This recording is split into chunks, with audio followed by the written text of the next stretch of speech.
The opinions expressed on this show do not necessarily reflect those of the Barbers Chat Network, our great partners at H&B Media, or any of our media peers. We're just five idiots who love sports and love to talk shit. If you're offended easily, then this show isn't for you. And for those of you who aren't offended easily, sit back, relax, and enjoy the show. Remember, it's only entertainment.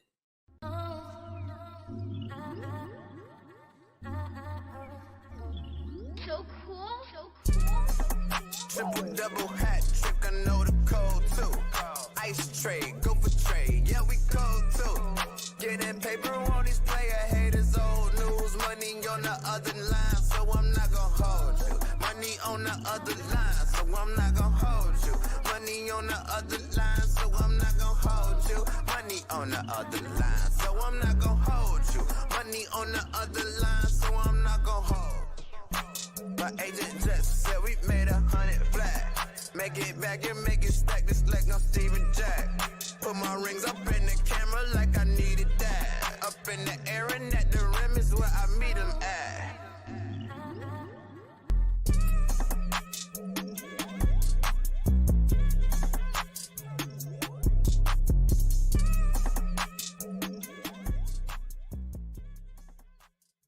Before we start the show, we want to thank our sponsors, Pillars. Pillars is the best clothing line in the Chicagoland area. If you're looking for a dope hoodie, a sweatsuit, shirts, shoes, or even stuff for your kids, Pillars is where you should go. You can visit any of their 4 store locations in the Chicagoland area or visit pillarsclub.co and order online. Ladies and gentlemen, welcome back to yet another edition of I'm Not Gonna Hold You, man. It is Friday, April 19th, 2024, man. I am your host, Scott Lewis. You can follow me on Twitter and Instagram at BarbChairScott. Follow the Barbers Chair Network at BarbersChairNet on Twitter and Instagram. Follow H&B Media and at H&B Media TV on Twitter and at H&B Media on Instagram. Of course, get in tune with our sponsors, Pillars. You can visit pillarsclub.co, go to pillars_club on Instagram, or you can go to any of the 3 store locations in the Chicagoland area. That's one in the West Loop over there on Madison.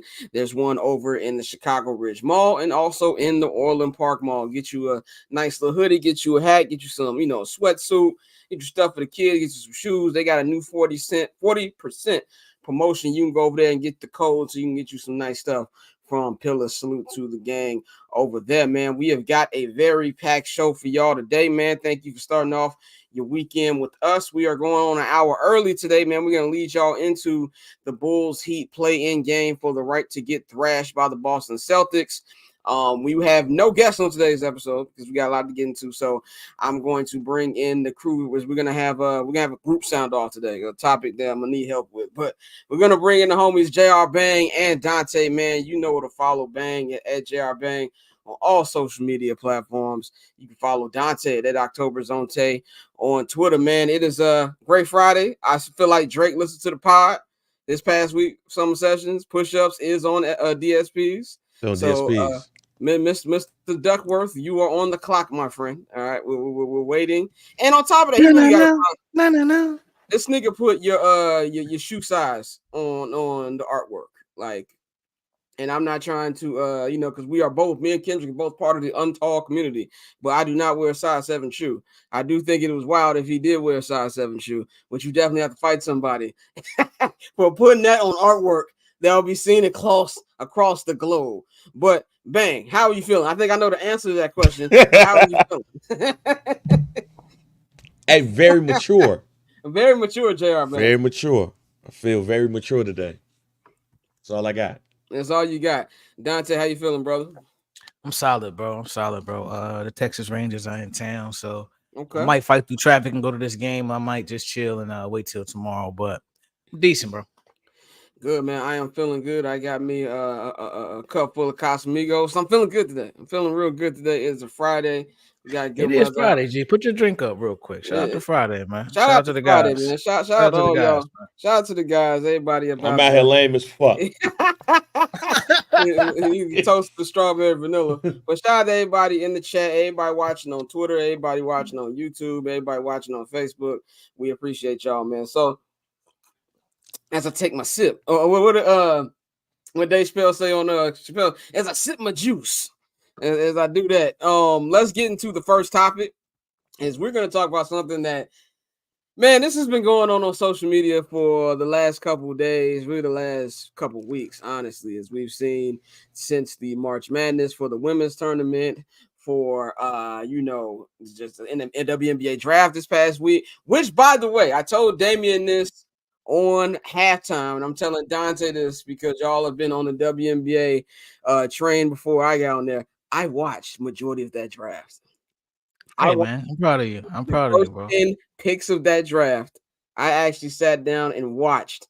So shout out to all the women who just got drafted this week. But I want to talk about Miss Caitlin Clark because this has been a very big conversation over the last couple weeks about, first it went from, oh, she's getting all this hype because she's white, which is what it started and still there now. Then it was, oh, I never seen a loser get paraded around like this. How dare she be on Saturday Night Live? Like, how many times we've seen other champions win and LeBron James was still on your television screen? And then it went to shoe deals. You know what I'm saying? As we did know, the first went the wage gap. Forgot about it. The first people complaining about Caitlin's $330,000 contract, when she's basically getting $75,000 a year. And then it went to news came out this week that Nike will be giving Caitlin Clark an 8-figure deal for a first ever signature shoe before she even hit the court. A lot of people got upset about that. A lot of people said, where's Asia Wilson's at? So I'm going to say this the best way I can. And I advised Dante pre-show that if I get too close to the sun to cut my mic off. Okay. So what I want to say about this is, first of all, we have got to stop doing this. And what I mean by we, I mean us, black people. We need to stop with this. Does race have something to do with it? I think I would be naive to say that race doesn't have anything to do with this. I believe race has something to do with literally every situation in the history of mankind. But to say that she's just getting propped up or getting all of this love just because she's white is not true. Caitlin Clark can hoop, bro. She can hoop. What's 100%? I believe she's worth the hype. Everybody knows this. She's part of this little NIL phenom era that we've been seeing. Of course, we know Caleb Williams will be drafted this time next week. He'll be a Chicago Bears. Same thing with him.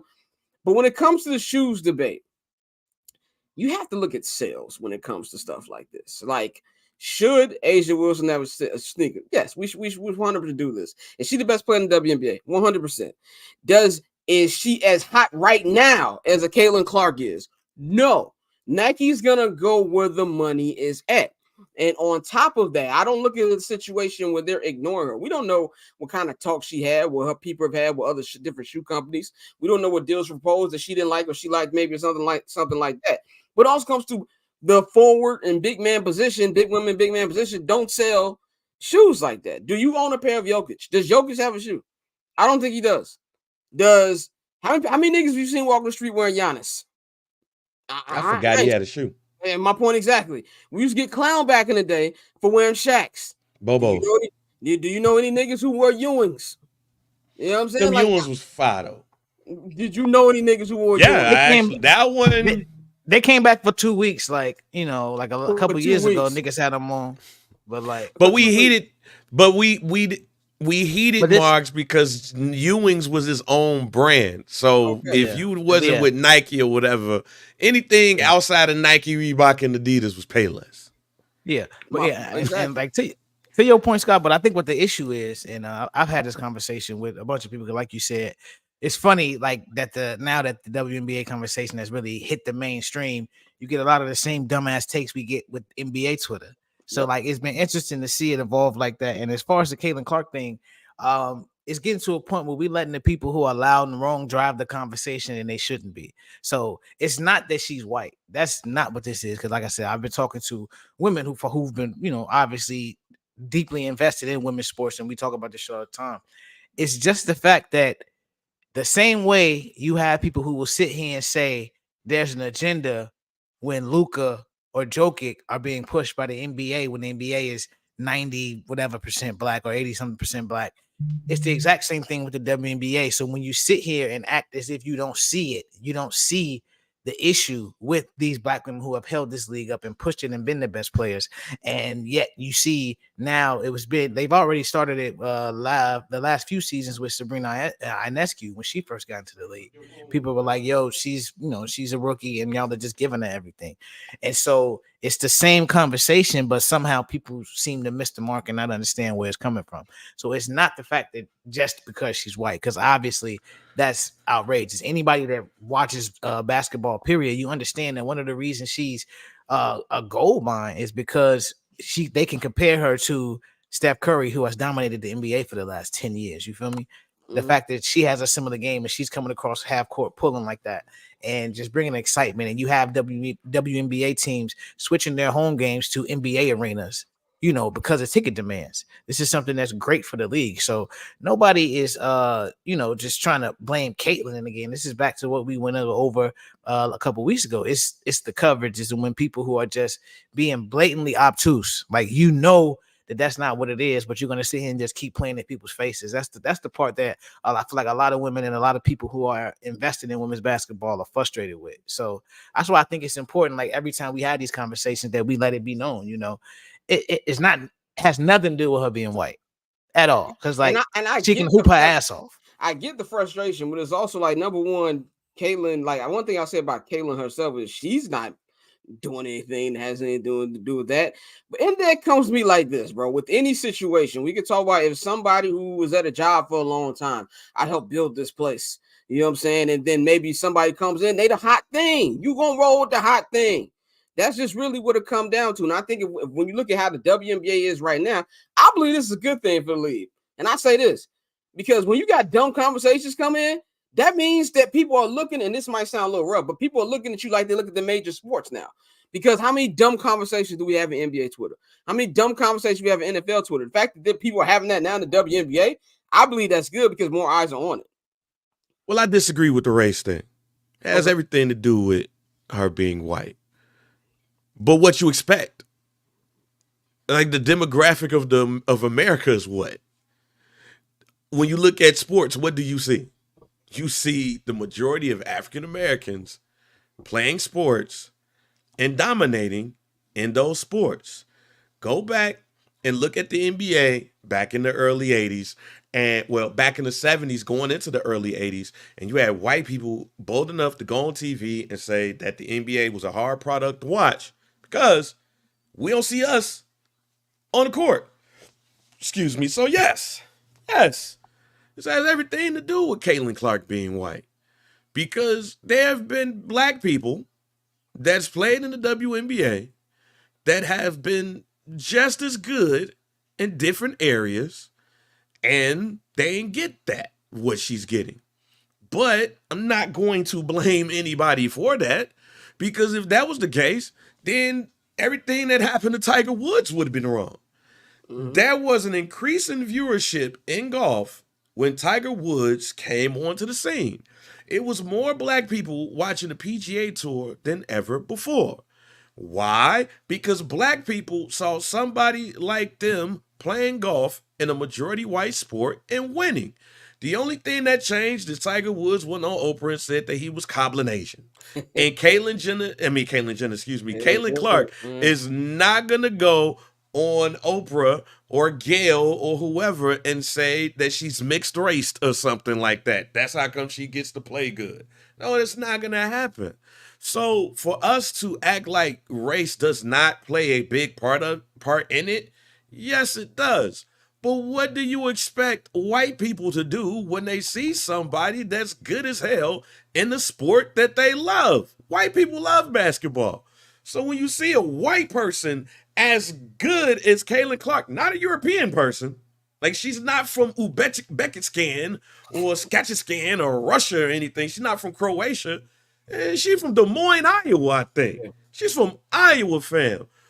If I was white, I would be pro Caitlin Clark too. It's lit. We finally got somebody. I think my issue with it is a lot of people acting like she's not good. No. I don't think nobody acting like that. Nobody acting like that. Nobody. Wait a minute. That's hating. Now that's hating. you got to ignore. Like the And people those that niggas like people on the extremes in these conversations, you got to just tell them shut the fuck up. When And that's you why look I at think that, like it's part of that. Like that's the part that really muddies the water. And it's like that's not what we talking about at all. Like, if you think she can't hoop, you bullshit. Here's a question in the chat that I want to talk about because I kind of disagree. It said, "Do you?" From Jason Andrew. He said, "Do you think Angel is expedited to stardom for Caitlyn, i.e. Taylor and Kanye?" No, I don't think that way. No, I don't think. I kind of do though. But I want to do y'all think that Kanye expedited Taylor Swift? I'm not in that camp of people. Well, yes. I'll let Dante go first because it's a caveat for me. Go ahead. Yeah, I think so because kind of like with Bird and Magic, America, like these cold race wars, they clean this shit like this. And so Caitlyn's talent combined with the fact that she was going up against this black girl, and the whole "you can't see me" shit, and the back and forth and the different ways they play, that definitely expedited it. But like her game has spoke for itself, and that has kept it going.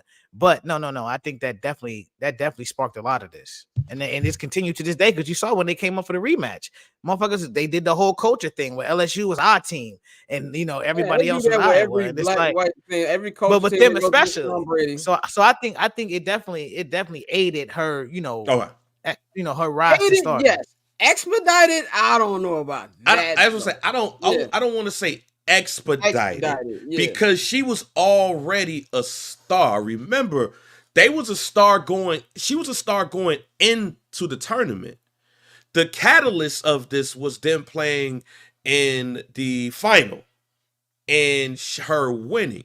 Because remember, if we want to go in deep in this and how a lot of this started not really because of Caitlin Clark, who expedited, and it's funny saying this, who expedited the stardom for Angel Reese was not Caitlin Clark. It was the former point guard of LSU, Haley Van Tilt, or whatever her name is.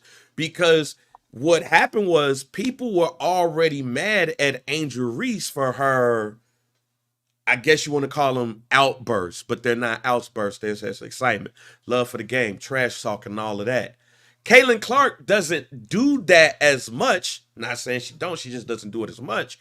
But remember, Haley Van Leets, or whatever her name is, she was the one who was doing the choke sign and talking shit and everything. And everybody was saying that if Angel Reese was her, then y'all wouldn't be saying anything. But Angel Reese is not white, she's black, so y'all letting that little girl from Louisiana do what she want to do. And then she end up losing. And then you went up against the darling. The expediting came with Haley Van Tilt and her outburst compared to what Angel Reese was doing. All she did was end up going into the final and being more spotlighted against, and people were hoping that Caitlin Clark shut up Angel Reese. But it started with Tilt, who ended up becoming the point guard of LSU and ended up getting cooked by Caitlin Clark. Haley Van Lith. What? Haley. It's short. Her.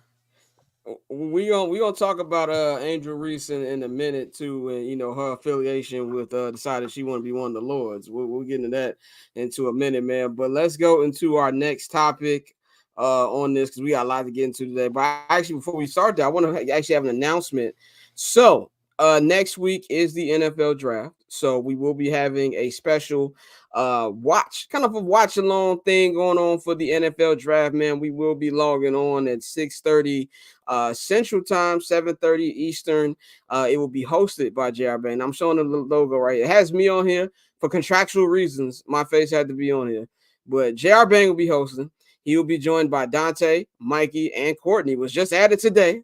So the whole squad will be here for the NFL draft special. They'll have a pre-show heading into the draft, and then they will be, just talking, watching through the first 10 picks, giving their thoughts on it. And I will be joining live from Hallis Hall and giving you all the thoughts and all the things that's going on from ground zero after the Bears make their first 2 picks, which will be Caleb Williams at number 1. Who knows what's going to be at number 9? Maybe they move up. Maybe they trade down. We will figure out what's going to happen on that. So the I'm not going to hold you. NFL draft special will be this Thursday at 7:30 Eastern Time, 6:30 Central on HNB Media and the Barber's Chair Network. And so look out for that. There will be no show on Friday the next day. So that will be all the stuff you have for that, man. So we appreciate everybody who's going to tune in. And Bang, what can they expect from the Bang takeover as you'll be in the host here?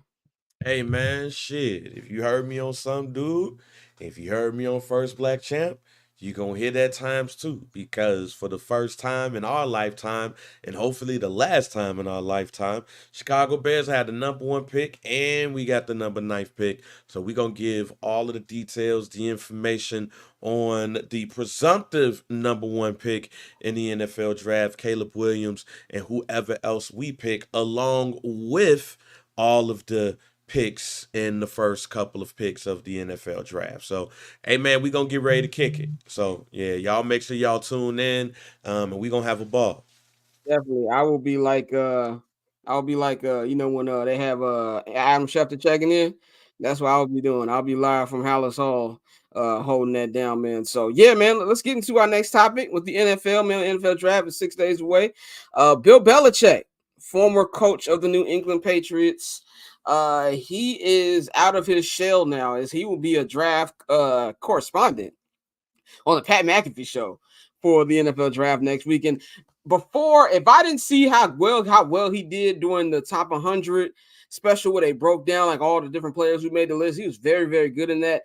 I would be like, nigga, I don't want to hear Bill Belichick talk, but I think Bill Belichick kind of like Tim Duncan.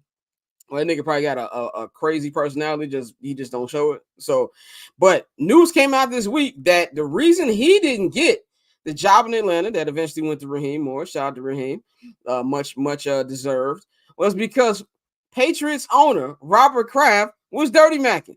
And he was telling his friend Arthur Blank, you shouldn't hire this nigga because of this, that, and the third. Now, this came out in an article from Tom Pelissero this week, Jeremy Fowler, about the inner workings that went on with this. We don't know if this is 100% true, but coming from those two guys, it means it has to have some type of merit to it. My personal opinion on this, man, if it is true, very nasty work.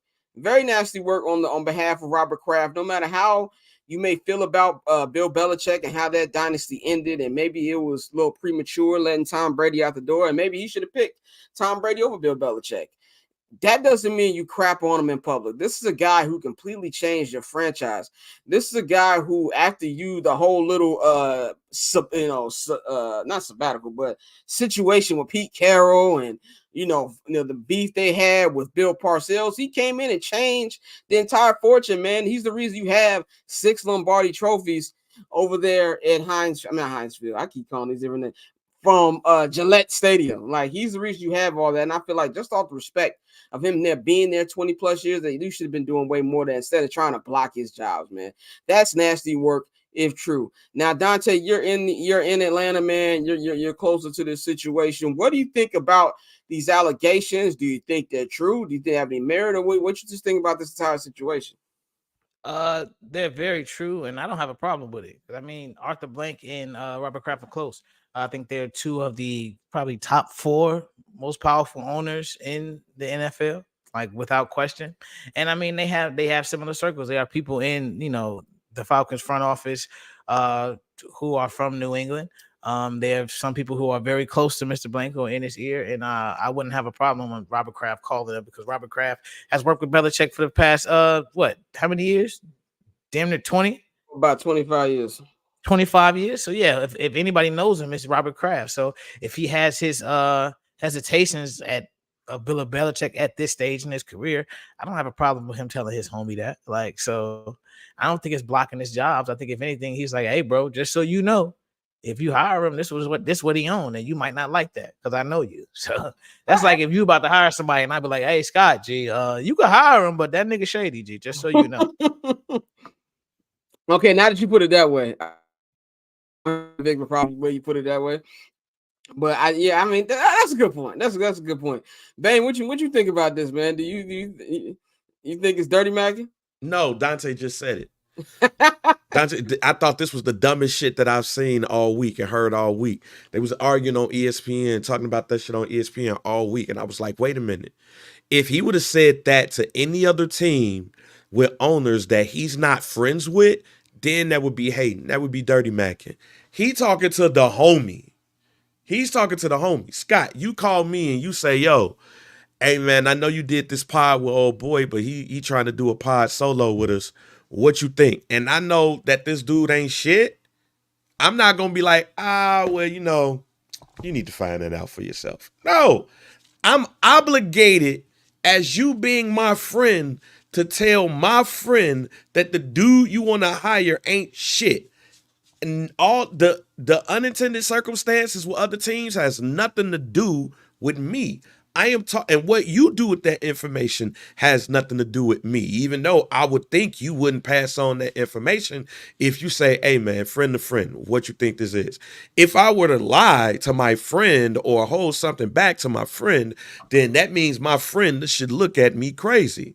So if I'm Arthur Blank and I ask Robert Kraft, my homie, what it is to work with dude, and he don't give me anything but his truth, then he ain't my friend. So for anybody that's looking at this situation and saying that Bill Belichick got dirty macked by Robert Kraft, then that means you got ain't shit friends.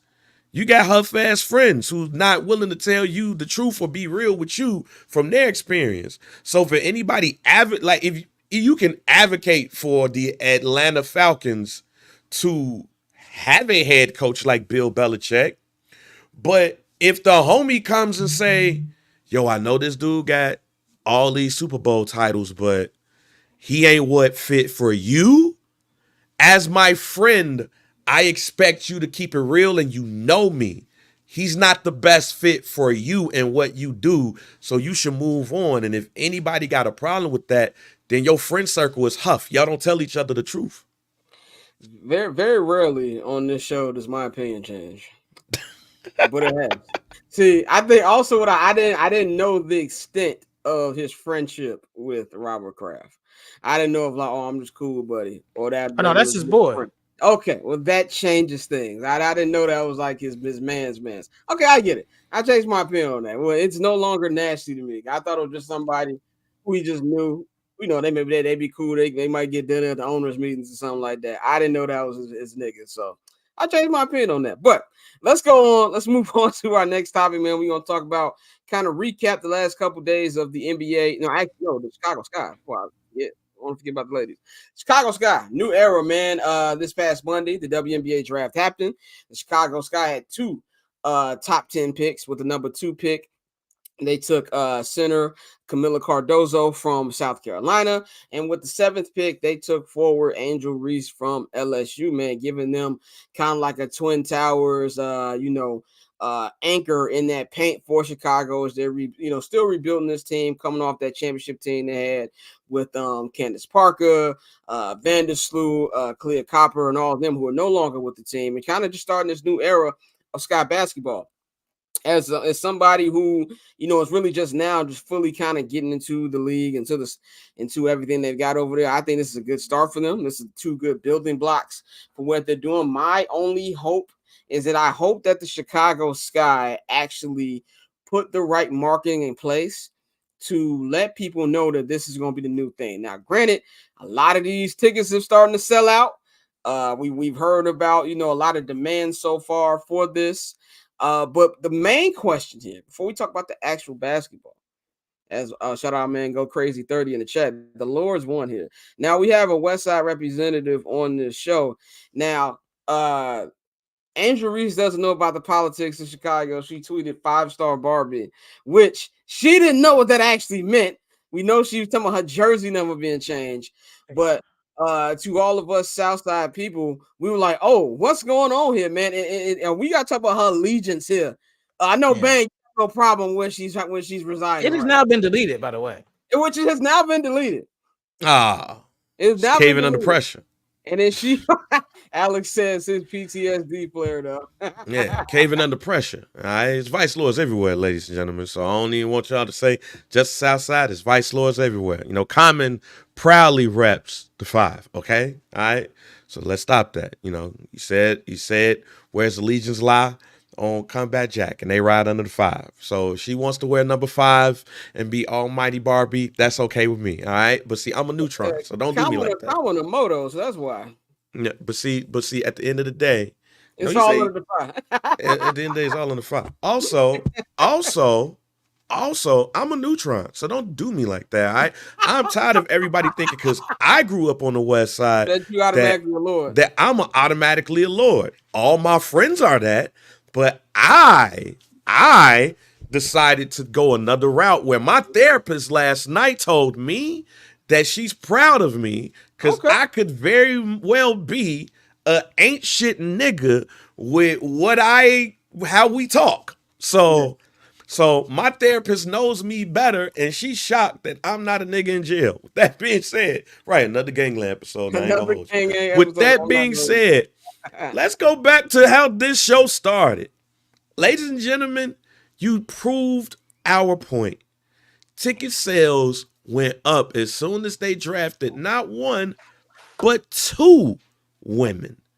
One of which is the national champion of an undefeated team that y'all don't talk about. Let's start there. We're talking about Angel Reese and Caitlin Clark, but a black woman was the head coach of a national champion team who did not only had an undefeated season, but she's the only black person to have 3 national championships. Let's talk about that. That being said, hey, what happened? Ticket sales go sky high. What y'all do? Y'all go buy them joints. If they did not draft Camilla or Angel, would you have bought up all those tickets? If they would have drafted who is I think she won the national championship with Stanford and a hell of a player, which is why she was drafted second. If they would have drafted Cameron Brink, I think is her last name, and if they would have drafted old girl from UConn with the 7th pick, the girl who's the point guard, y'all wouldn't have bought all those tickets. True. Y'all wouldn't have did that. So what are we talking about here? Other than that, I'm not about to sit up here and cape like I watch a whole bunch of WNBA. Shit, this was the most I'll ever watch the damn WNBA draft. So y'all got me. I will be considered a casual fan. So in doing that, my hope is that y'all watch these ladies when they get out on the court in a couple of weeks and y'all support them. But if I were to just look at it in the standpoint of what I expect from the Sky, hey man, y'all got an awesome front court. You got 2 girls that's gonna get it. The only thing I will say, because I do know this from watching about Angel Reese's game, is that her outside game has to get better. That outside game got to get better, and she can find a couple of vice lords that's gonna help her do that. Well, she also put on her TikTok yesterday when she was in call Pat Bev. Call Pat Bev and Kevin Garnett. Yeah, we already know the shy Barbie. She wants to. She says she's now the shy Barbie, as we said. And then she's put out a call to any nail technicians and beauticians out there who can help her get the stuff together. So if y'all know anybody, hit us up so we can put her on. Yeah, you know what I'm saying? But no, and the thing is, like, this was a great move by the Sky because Angel is the other needle mover. Like we talked about Caitlin Clark, but I think like Angel has like 2.6 million followers or something like that. But like, you know, she is the other needle mover in women's college basketball. And so to have her come to a city like Chicago, a big market, who just, well, like I said, won a WNBA championship 2 years ago, rebuilding, it's perfect. Like you said, they have the potential to have a dominant front court, and they just have to put guards around them. And I think, you know, with the head coach Teresa Weatherspoon, who is, you know, a WNBA legend from the New York Liberty. I know a lot of people remember the half court shot she hit against the Houston Comets. No, a lot of people don't. That's a lot of people don't. You're right. All right, a lot of people don't. Unfortunately, right. My apologies. But if you remember, you know, look it up. It was cool. No, she was a defensive specialist, and I really think her draft of Angel Reese was perfect because she's gonna make sure Angel remains that dog on the defensive end, because defense and rebounding are her strong suit. So, they're going to polish up our offensive game. But I think it was a great pick for them, and it's going to bring a lot of eyes. Like, they're probably going to move the game against Indiana out of Wintrust, and because they're both in the Eastern Conference, now you have the potential to capitalize off that matchup. The Tribune actually said there's a petition to move that game to the United Center. But they said it's something going on at the same time. Oh, well, it's probably. That's what I read. They said it was something going on I think it's a game or something going on at the same time. But either way, now you can capitalize off that matchup, because now you got to think Indiana and the Sky are going to play each other, could potentially be a playoff matchup. So them folks from Iowa going to drive down. You can get some people to come on up, but it's going to be a great ratings matchup for ratings win for the WNBA. And like I said, 38 of her 40 games, Caitlin Clark's games, will be televised. I'm sure the ones against Angel Reese will definitely be on national television. So this is great for the league, and I think it's great for the Sky. Yeah, I'm looking forward to checking those games out. I told Damien I will be watching some games this year. 100%. Definitely gonna look out. But I just hope that they find a way, like marketing wise, to what I would like to see. I would like to see like I don't know if y'all saw that kind of like sit down thing that the NHL and the NBA did with Connor Bedard and Victor Wembanyama. They did something where when the Spurs visited the Bulls, they sat down and talked about that. Like maybe do some. You got the girls on there. You got Caleb Williams, something like that. Where like you're doing all of that. Mix promotion. Definitely need that Sports Illustrated cover. 100%. Sports Illustrated, call them up, get them two on there, get Caleb, get Connor on there. And like you said, Dante, now we all know that Camilla was still in New York and Angel was in Louisiana. But if the Bulls do win tonight, make the playoffs, they need to be courtside. I'm pretty sure that if they make game 3, if they make it, will be on April 27th. I'm pretty much almost expecting Caleb Williams to be there if the Bulls do make the playoff. Have her come to that. Have them come as well to kind of just talk about this new era in Chicago sports. Yeah, and they need to sit, not only fuck the box, have them courtside and have them sitting next to each other. Like really set the tone, G. Like we need stars in the city, G. Like we got to really turn it up. Start acting like a big city. Start acting like a big city. That's what we need. Alex says, what a glorious night in Chicago sports. That exactly.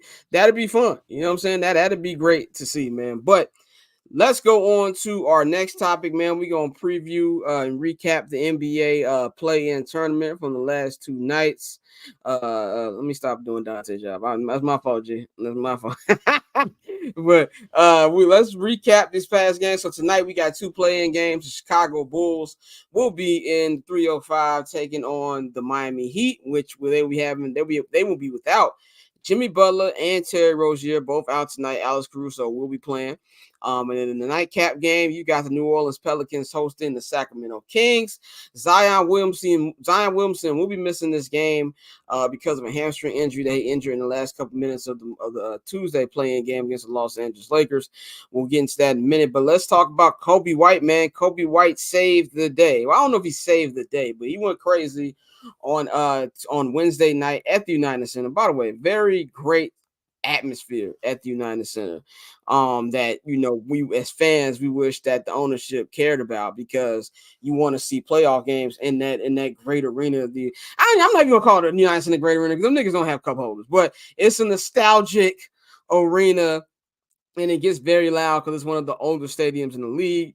But you saw the passion from the fans, and I think the Bulls players really fed off that, man. Kobe White in 43 minutes had 42 points, 9 rebounds, 6 assists, 2 steals. He was 3 for 7 from 3, and he put on a complete clinic, man, helping out DeMar DeRozan at 22.6 rebounds, 9 assists. Vucevic had 24 and 12, even though it did not feel like it. But Kobe White, if there's one positive I can take from this Bulls season, is just a big improvement that Kobe White has made. There's been actual player development, which we haven't seen in Chicago for a long time. And there's 2 things. You can be upset about the direction that the Bulls are going, but at the same time, acknowledge the progress that Kobe has made, that Ayo has made. They've been a really fun front court, back court, and to see all that going on. I thought last year, and he had a good year last year, there was contract year, things like that. But he really looks like one of these young guards in the NBA who can be a force to be reckoned with, and all eyes will be on him. Dante, what you think about what you saw from Kobe in that big atmosphere? And granted, it's not the playoffs. Those stats technically don't even count. They're in the abyss somewhere because it's a play-in. But like you said, he's counting as his career high. What do you think you saw from Kobe and just the good things we did see from that win against a terrible Atlanta Hawks team? We saw more of what we've seen all year from Kobe. Like I said, I did start to tap into more Bulls games, and like I really think that people are saying Tyrese Maxey for most improved, which is absolutely ridiculous because he averaged 20 points last season. Right. But I really think Kobe White should win most improved play. He went from averaging 9 points to 19 points a game, and he's really, flourished in this offense now that they have really, he's been forced into that point guard role. I think, if the Bulls do get a point guard, he'll be able to go back into just being a two guard. Shout out to Damian in North Carolina. I know that's his boy. But this is one of the guys that I wanted to get rid of, but they held on to him. And shout out to Mo Cheeks. He is he's one of the coaches, but he also does a lot of work with the guards. And like you said, the improvement from him and Io, you love to see that. Debo, I think the Bulls should definitely re-sign Debo, move Zach LaVine, get him out of there, and just let Debo finish his career in Chicago. And Giannis, man, I know you saw the atmosphere in there, man. Giannis. I know you saw it. You got the opportunity to leave. Come on down the block, bro. Get you a nice house right at the crib, and we make this rock. But no, like you said, we just need them to pay attention, man. Dame don't want to be there. See, they both will come. They both will come. But we need the ownership to see this. Like, bro, they know it. Like, it was rocking in there. Like, imagine if we can get that on a consistent basis and actually get a superstar on that Bulls roster. Yeah, man. Bane, what you thought about what you saw on the West Side on Wednesday? Man, I don't want to get my hopes up. Oh, ain't no hopes. Ain't no hopes. No, what I mean, no, wait a minute. What I mean by that is not against Boston, because this is not gonna happen. What I mean is that I don't wanna act like, yo, these dudes got a nice little foundation. Somebody gonna come. I'm not getting my hopes up. I don't believe that. But as long as Billy Donovan is there, I was hoping he'd take that Kentucky job. Maybe Chris Fleming could get moved up, because I keep earmarking him as the next Bulls head coach as soon as Billy Donovan gets fired. But man, no, Kobe White is exactly who I thought he was going to become. I still remember when he got drafted, and me and one of my homies, Don, was going back and forth on social, and I was like, nah, fam, he's gonna be okay. No, he not gonna be no scorer in the league and this and that. And Kobe White is probably going to finish top 3 in most improved player, and he be getting buckets. And I expect him to beat Miami. No Jimmy Butler, this should be no problem here, unless Bam have the game of his night where he gets 42, 10, and 10. So with that being said, nah, man, I feel vindicated in my approval of the draft pick of Kobe White. That's what I'll give you right there. But man, I wish somebody would come. Who that? John Paxson. Oh, yeah, John Paxson, yeah. John Paxson. And there's one thing I'll give Garpax. Them niggas were terrible, but at least they knew how to draft. Dalen Terry was out here missing layups on Wednesday. Like, I just don't know what to think. Well, that's a perfect segue into, our picks for he Bulls. Bang, you gave your pick. I expect the Bulls win tonight too, but let's be very clear. I've been a Bulls fan for going on 30 years at this point. No outcome would surprise me. Let's be very clear. Jimmy Butler's out. Terry Rozier's out. But what's my man named Javier? What's Buddy on the Heat with the long hair? Dante, you know his name? I know who you're talking about. I don't know his name, but I know Buddy. Light skinned folks. We're gonna call him that. If he go crazy and have a crazy game, and the Bulls lose because him and Tyler Hero or Jack Harlow. Oh, you talking about my man that got drafted by drafted from UCLA? Yeah. Buddy. The one that was in the dunking contest? Yeah, Buddy. Yeah. Or nah, I'm about to mess up. I don't want to do that to you. No He Hispanics get said his mad at name. me on this He show. said he picked Carter. He like somebody.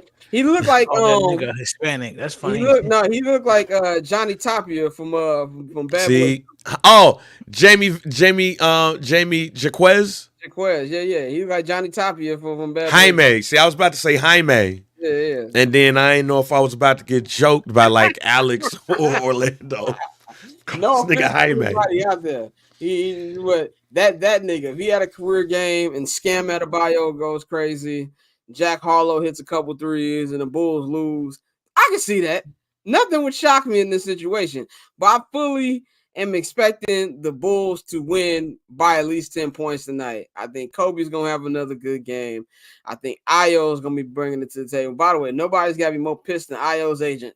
I know that nigga wish he could redo that contract they signed this offseason because he's having a good year. And I expect DeMar to have a good game. And that's what I'm going to go with tonight. I'm going to go with the Bulls in this one. Dante, what you think about tonight's playing game with the Bulls and the Heat? I'm going with the Bulls. No Jimmy Butler. I think that's going to be big. It's crazy he actually finished that game. If he does have, an MCL injury, they haven't, specified how serious it is. But, the fact that he even finished that game is just a testament to Jimmy. But no Jimmy, I think this Heat roster is not going to have enough. I think the Bulls are going to keep riding this hot streak. I think they will, earn the right to get their ass smoked by Boston. So, yeah, Orlando. It'll be short lived. But hey, we got Jerry Weinsdorf got his 2 playing games. So the game is in Miami though, right? It's in Miami. Game's in Miami. Game's in Miami because they have the higher seed. But there's one thing that Jerry Reinsdorf hoping for right now: playoff revenue. That's what he's helping. But let's go on to what happened on Tuesday night, man. The New Orleans Pelicans lost to the Los Angeles Lakers. They were getting blown out, but Zion went on a tear, having 42 points before he got hurt. And then at the end, you can't count on Jose Alvarado and Brandon Ingram and CJ McCollum to do anything. And LeBron and Austin Reeves and D'Angelo Russell closed the door up on the Pelicans. But because they were the 7th seed, they still have another chance to try to get into the playoffs and face the Oklahoma City Thunder tonight. But before we get to our actual predictions about that, what are y'all worried about Zion? Because I was watching that game, and that was the first moment from Zion that we were all looking for. I'm like, all the talent, all the tools are coming together. And just off that talent alone, you don't want to give up on him. But every year in his career, he's been injured. Now he's missing another elimination game for a hamstring. Hamstrings are tricky. So if you're the Pelicans, you hope if you win tonight that, he's probably not going to be able to play game 1, but if you can get him back for a game 3 in New Orleans, that would be the best case scenario. But long term, if you're the Pelicans, Dante, should they be worried about Zion going forward? This is, it's been a league almost 5 years now, and it's been a problem every year. Absolutely, you should be worried. Hell yeah. Because, he played himself into game shape. And like you said, got injured again. It's been the same thing over and over and over again. So when you start to develop these type of patterns, it's definitely something that you should be cautious about. So I think they should definitely be wearing this and take this into consideration going forward. I was pissed because, I know it's easy to shrug off when Shaq and Chuck act like old niggas and say, hey man, roll some ice out on them and get back out there. But the way he hobbled off, it didn't look like he was like hurt. It just looked like he was kind of like, it was a little bit of discomfort. So I would like to see him at least try to play through that. But man, he knows his body. So the fact that he, is not playing tonight is again fucking crazy to me. But I feel like unless your hamstring is about to fall off the fucking bone, like I don't understand how you don't just wrap up and go play. But that's been his MO. So if you New Orleans, you got to ask yourself some questions. Like how do you build around this team going forward? CJ McCollum played like ass against the Lakers. So, him and Brandon Ingram. Brandon Ingram, they sat Brandon Ingram at the end of the game because he's bumming it out. Yeah, so it's an interesting dynamic out there in New Orleans, bro. So I don't know what the fuck they're gonna do. This just in, Dante says Generation Z players are soft. I mean, it is what it is. Bang, what you thought about what you saw from Zion, man? Are you concerned long term for Zion? Yes. And I almost said something and the mic was off. Not about to PayPal me, fam. Nah. And we have a new Apple Cash, law For that I'm stating. expenses Expenses. reasons. But yeah, Man, yeah, cause he concerned. The way he reacted after he hurt himself when he went on the bench, yeah, he concerned, fam. And I'm concerned for him. It happened at the most unopportune time, too. Like you up, and it's 3 minutes left. You got 40 points on deck, and then you out for the rest of the game. And when I'm out, everybody playing Huff, so it's a wrap. Yeah, I'm concerned too. And being that it's a hamstring, I don't know. I don't know how you fix that. I don't know how you don't curb those issues going forward. I don't want to state the obvious because I'm fat. So how it look like my fat ass called somebody fat, I'm not gonna do that. But maybe it is something that he's gonna have to slim down a little bit in order to touch up some of those soft tissue issues that he do have. And maybe he gonna have to train a little bit differently. But yeah, I'm concerned because his injuries are now starting to happen at the worst possible time. At the worst time, he was going crazy. He was running LeBron over like he was a little nigga. Like, and I'm not gonna do they're the one. No, them niggas was up down 25. Like, you want to be real, the Lakers took their foot off the gas. That's the true story here. But I'm concerned with y'all. I'm concerned because you look at it right now, like, how can you fully build around them if you got to worry about them getting hurt all the time? And like you said, man, we're part of the fat community. I'm not gonna call another fat nigga fat, but nigga, you got to make some changes. I don't play in the NBA. I mean, I need to make changes too, just for so I can see past 55. But that's besides the point. We talking about Zion, not me. But yeah, I'm with you. Like, he got to make some changes here, and I just really felt bad for the kid because it really felt like it was clicking. Like, all the hype that Zion had coming in, which I think we kind of forget at this point now. But all the hype he had coming in, it kind of felt like he was finally realizing it. This was his moment. He was going to take. We've been having these conversations on here about the old guard and the new guard. He's going to take the face of the NBA for the last 20 years and tell him, nigga, you're going to have to play in a 9-10 play-in game. I'm going to the next round. I'm going to play the defending champions. And it felt like it was right there. And then he got hurt. So I really feel bad for Zion. And I'm not saying that, that the Pelicans should do anything drastic, but it's definitely something I'd be worried about going forward, man. But let's just get into our picks for the night. For the Pelicans and the Sacramento Kings. That game is in New Orleans at the Smoothie King Center. The Kings are fresh off eliminating the Golden State Warriors, potentially ending the dynasty, and we'll get into that in just a second. No Malik Monk tonight. He's still out with that knee injury. No Kevin Huerter. He's out after having surgery this season. And, of course, no Zion Williamson. I think the Kings will win this game. They just have more. Keegan Murray had a massive game on Tuesday night, which I tweeted that he need to have with Malik Monk out. I think he's going to be great. I think Sabonis is going to be great. I think that De'Aaron Fox is going to be great. And I think that they have the better head coach in Mike Brown. I do think this is a big moment for the Kings to go on to that next round against the Oklahoma City Thunder. So I'm going to go with the Kings. I don't think they'll, win by double digits. I do think this will be close. I think CJ McCollum and Brandon Ingram will play better, mainly because they have to play better. And I think that Jose Alvarado is going to continue to give you the energy that you want. But I do think the Kings will win. And honestly, from a fan perspective, just for a better series, I hope the Kings win. I don't want to see a Zion-less Pelicans go against Shea and Chet and anything they got over there at OKC. So I'm going to go with Sacramento tonight. Dante, which way are you leaning for this nightcap tonight? Man, I want to pick Sacramento again. I really do. But no, fuck it. I am going to pick Sacramento again. Okay. I don't trust New Orleans. The Zion shit really pisses me off the more we talk about this. Like, I was just, I tried to stall him out a little bit, but I think this is kind of fucking ridiculous. Like, this is really crazy that he's not playing tonight. And I think the Pelicans, you don't know what you're going to get out of Brandon Ingram. I wonder how he's going to bounce back and react to, the benching. Because you got to think, this was the biggest game of their season. And they benched the nigga in the fourth quarter. So, does he come out inspired, on fire, ready to get to it? Or is it something that's going to linger and we're going to have to, question how he's going to play tonight? So, but that being said, I'm going to just say I'm gonna say Kings. Kings by 6. Bang, man, how you see this one going tonight? You rolling Kings too? Oh yeah, Kings by the double digits. They ain't got no Zion, Brandon Ingram. Don't look the same either.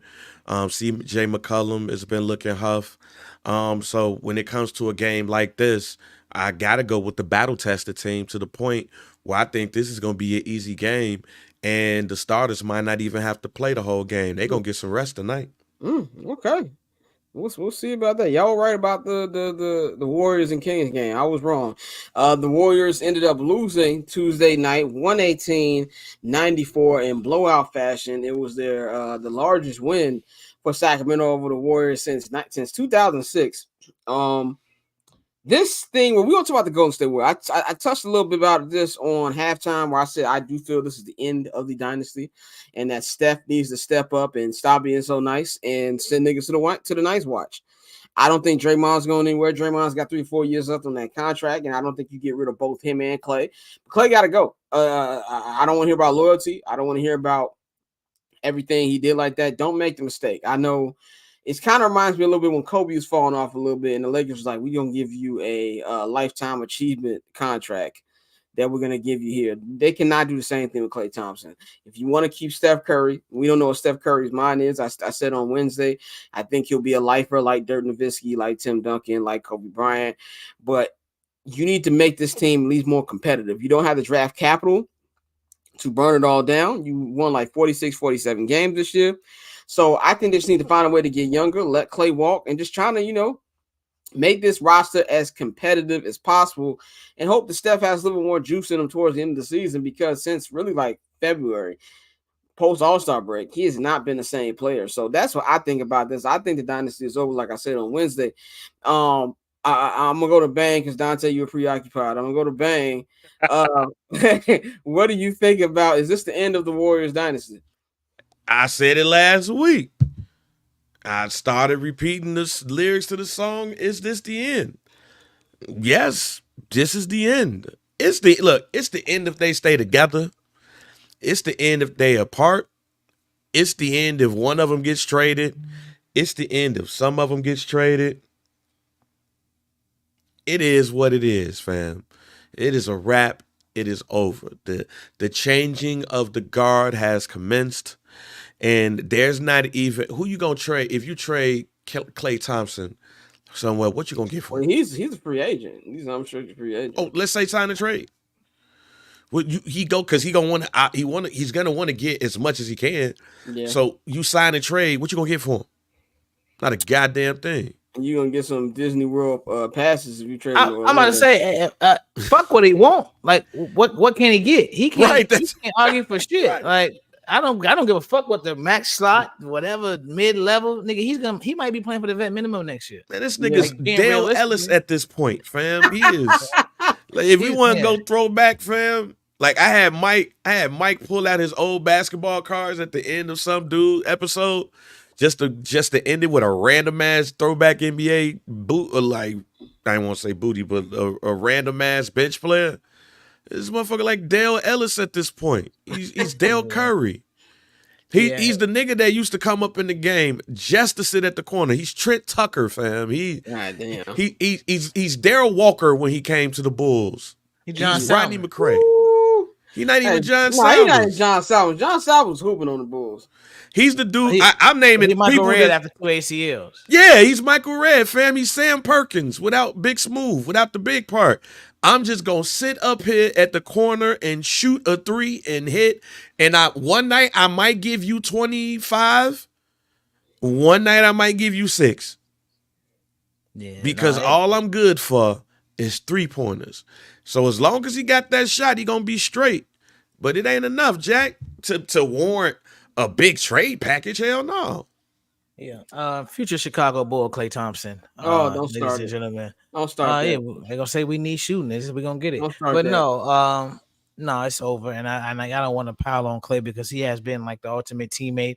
It was unfortunate he got hurt, and that really fucked things up because they won that game, and had he not got hurt, I really believe they would have beat Toronto. Yeah. But things happen, and that's the way this dynasty comes to an end. And it's kind of crazy, he ended on an 0 for 10 night after he had so many games where he would score without dribbles. He would have more points than dribbles. It was like just always competing, always doing whatever he needs to do to be that sidekick to Klay Thompson. And the Splash Brothers is one of the greatest things we've seen in our basketball lives. So it was just unfortunate to see it come to an end like that. But I do think it's over. During the press conference, Steph was like, "Man, I just want to win." So I think And he that's the realizes what important it part. is. That's the Yeah, he important realizes part. what it is, bro. I wonder how vocal Steph is going to be this offseason. That's something I want to pay attention to. I think extremely. I think he will be too. Like he's 36. Steph still has a decent amount in the tank. He wants at the bare minimum not be competing for like play-ins. Like the play-in has become the LeBron James and Steph Curry Invitational at this point. Like, and they neither one of them want to be in the play-in. And I think too, how much blame we got to put on Draymond, man? Because somebody showed a stat. If you take away the games that Draymond got suspended for, if they win those games, niggas is not even in the play-in. Like I feel like Draymond got a Drake. This is the most sad Draymond year to me because Draymond didn't take any accountability this year. That little fake, I don't want to call it fake therapy, but what's the most unproblematic way I can describe that? There are people he didn't learn nothing from it. That's the best way to put it. That's basically what that was. Like who was fooling, bro? It's like when a nigga get assigned community service and you got a homie who just write your name down and give you the hours. Like exactly. That's all it was. Exactly. That's all that was, man. It's like I'm not gonna give you too much for that. He ruined as much just as he brought to the table. So there's gonna be a lot of decisions that's gonna be made over there. Not Oracle, but Chase Center with Steve Kerr. Steve Kerr will be playing for the USA team a lot earlier than he expected. But I'm not shocked that this ended the way it is. They just haven't been a good team in a minute. They were able to eke out one championship 2 years ago, able to extend the window a little bit more, but once Draymond punched Jordan Poole, it's pretty much over at that point. But let's get into our actual playoff preview, man. The playoffs kick off tomorrow at 1 p.m. Eastern time on ABC, on ESPN, on TNT. I have said for a minute that this regular season, post-pandemic, has been a chore to watch. But the postseason has been fun. I think we got a lot of wars. It's going to be fun to watch this postseason. But before we go to each series, I want to talk about pressure. I want to start about what's the Eastern Conference team that has the most pressure. I'm pretty sure this is a unanimous answer from all of us. Y'all can correct me if I'm wrong. The team with the most pressure is by far the Boston Celtics. This is your time. Win 64-18. You were 14 games better than the second seed, who was the New York Knicks. I can't remember the last time they played a game that actually meant something. You're young guys. You're young, but you still an old nigga, in the words of Drake. Like, you've been in the conference finals or in the NBA finals since 2018. Eventually, you gotta shit or you get off the pot, bro. And that's what I'm looking for from this year. They've got to go out there and they've got to win this NBA championship. Anything short of winning the NBA, like, you have to have the ultimate goal. Anything short of that, it's a failure. And especially the way the regular season, they have won more games than any team in Celtic history. That is a story history of the Boston Celtics. They have the most wins. So it's time to get with it, man. The Boston Celtics by far have the most pressure. Did any of y'all disagree with me on this one, or are we all on the same page? We all on the same page, yeah. Yeah, no, it's Boston. It's definitely Boston. I was gonna say Doc, but he just got bailed out by Giannis getting hurt. So yeah, I mean, you gonna say Philly? I was saying like team with the most pressure. No. I was gonna say Milwaukee, but Doc just got bailed out with Giannis getting hurt. So no, it's definitely Boston. I mean, but I picked him to win the ring though. But let's go to East player with the most pressure. I'm actually, I feel like the easy answer is Jason Tatum. I'm gonna go the other way. I'm gonna say Joel Embiid. They knocked the monkey off one of the monkeys off their back on Wednesday by beating the Miami Heat, a team that has had their number. And we all, it's very clear that Embiid still hurt, but Embiid is always hurt. So at this point, if you're on the court and if you're making plays, he had 23 and 15 the other night. I don't want to hear about injury stuff, but he, in my opinion, has to at least get to the conference finals. You MVP last year, might have been MVP again this year if he didn't get hurt. It's time for you to step up as well. And I think there's more pressure on him than it even is on Jason Tatum. Because I think the average person probably pretty much say that they think Joel Embiid is a better player than Jason Tatum. So I feel like the pressure's on him, and we'll get into the Knicks series in a minute. But I think this is a winnable series for them. So I'm gonna go with Joel Embiid for who I have with the most pressure. Bang, what player do you think in the Eastern Conference has most pressure? I'm actually gonna say Jaylen Brown. Like Jaylen, in order for Boston to win, Jaylen Brown to me has to be the MVP. Because we know for the most part what we gonna get from light skin from St. Louis. But Jaylen Brown has to be a true number 2 and step up and show out. He got to be Kobe to Shaq. He gotta average 30 or 36 or whatever. Like, he has to come out and he has to really show the team and the league that, we about to dominate. This team should really go 4-4-4. This should be like the Philadelphia 76ers, I think it was in 1981, when they said they was going to win in 4-4-4. They should not lose, in my opinion. They should not lose a game in the Eastern Conference playoffs. They shouldn't lose a game to Philly, because you're going up against a team that got Joel Embiid, who just came off of an injury, and he's playing his way into shape. They shouldn't lose to a possible Orlando versus who? Who Orlando play again? Orlando plays the NBA TV Classic, the Cleveland Cavaliers. Yeah, Cleveland Cavaliers. That's right. They shouldn't lose to the Cleveland Cavaliers or the Orlando Magic. They shouldn't. And quite honestly, they shouldn't lose to the Knicks. They should not. That team is that stacked, that good. We will get to that in a moment. That they should not lose a game in the Eastern Conference Finals if they firing on all cylinders. But they don't do that. They don't fire off on all cylinders. They don't go out for the kill. So that's why they got the most pressure, and that's why Jaylen Brown got the most pressure too, because he has to dominate whoever's the second best player on that team is. So that's Tyreek Maxey. He need to go ahead and destroy him. Whoever is the number 2 over there for Orlando, because Pablo just be out there doing his thing. He need to be dominating Donovan Mitchell, or doing enough to where Donovan Mitchell ain't really got no help to do anything otherwise. And then with the Knicks is what? Jalen Brunson and who else? Yeah, that's true. Dante, who has most pressure in the Eastern Conference player wise? Oh no, it's Joel Embiid. It's time to shit to get off the pot, dog. Like, enough is enough. Like, you was bitching about MVPs. You had a great year, but you only played 36 games in the regular season. So the injuries were once again an issue. So it's time for Embiid to really put up a shut up. Ben Simmons is not there anymore. James Harden is not there anymore. It's really been you. Tyrese. You have a lot of great surrounding players, supporting pieces that really fit, so that team goes as he goes. So I need him to lock in and really show us that he is the player that we know he can be. We've seen the regular season MVPs, but come postseason they've had their issues. So for me, I think the player with the most pressure is Joel Embiid.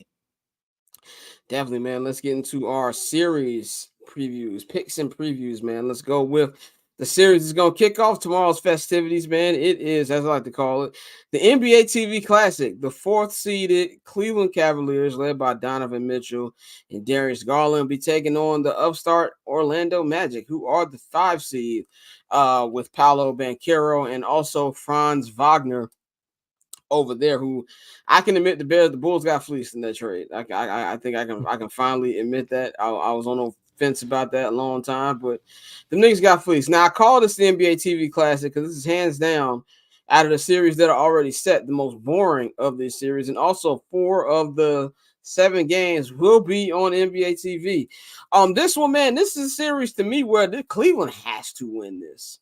Like, Cleveland has to win this. They shit the bed last year against the Knicks. Darius Garland had an all-time terrible playoffs. I've always felt that Donovan Mitchell was overrated, even going back to his Utah days when niggas was comparing to Dwayne Wade, which I thought was just absolutely asinine. Put some respect on Flash's name.